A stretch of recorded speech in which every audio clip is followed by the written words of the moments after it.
আসসালামু আলাইকুম, কেমন আছেন সবাই? আশা করি ভালো আছেন। আমিও খুব ভালো আছি। আজকে রান্না করব শাক। এর জন্য শাকটাকে আমি ছোট করে কেটে খুব ভালো করে কষলে ধুয়ে নিব 2-3 বার, যাতে এতে কোনো বালি বা ময়লা না থাকে।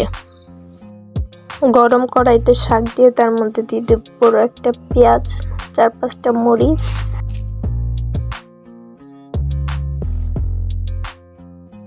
দিয়ে দিব পরিমাণ মতো লবণ। এরপরে অল্প একটু পানি দিয়ে দিব সামান্য একটু হলুদ দিয়ে এটাকে ভালো করে নেড়ে নিব। নেড়ে মিশিয়ে খুব ভালো করে মিশিয়ে নিব। মিশিয়ে এটাকে ঢেকে দিব। কিছুক্ষণ পরে ঢাকনাটা উঠে একটু নেড়ে ভালো করে মিশিয়ে দিব।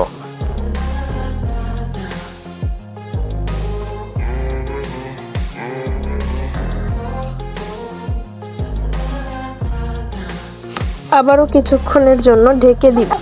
কিছুক্ষণ পরে ঢাকনাটা তুলে এটাকে একটু নেড়ে দেখে নিব নিচে পানি আছে কিনা। নিচে সামান্য একটু পানি আছে, আর একটু নেড়ে পানিটাকে টানিয়ে নিব।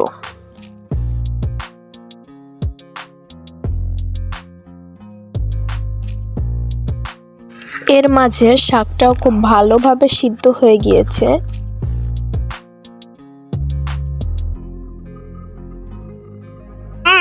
এবার আমি এটাকে কড়াই থেকে নামিয়ে নিব।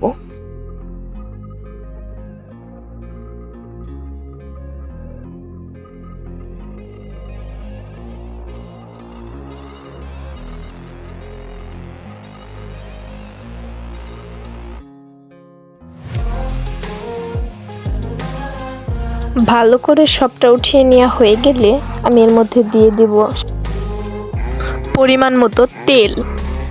তেলটা একটু গরম হয়ে গেলে এর মধ্যে দিয়ে দিব আগে থেকে কুচি করে রাখা রসুনটাকে একটু সময় নিয়ে ভালো করে ভেজে ব্রাউন কালার করে নিতে হবে।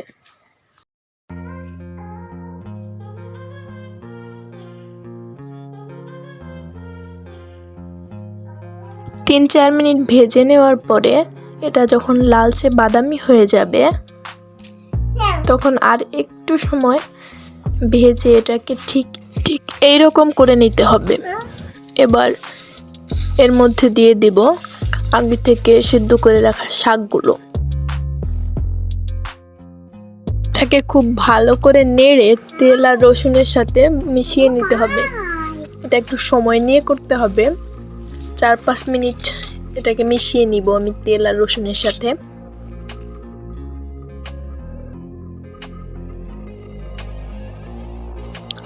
শাকের গায়ে তেলটা খুব ভালোভাবে মিশে গেলে এটাকে এখন আমি নামিয়ে নিব।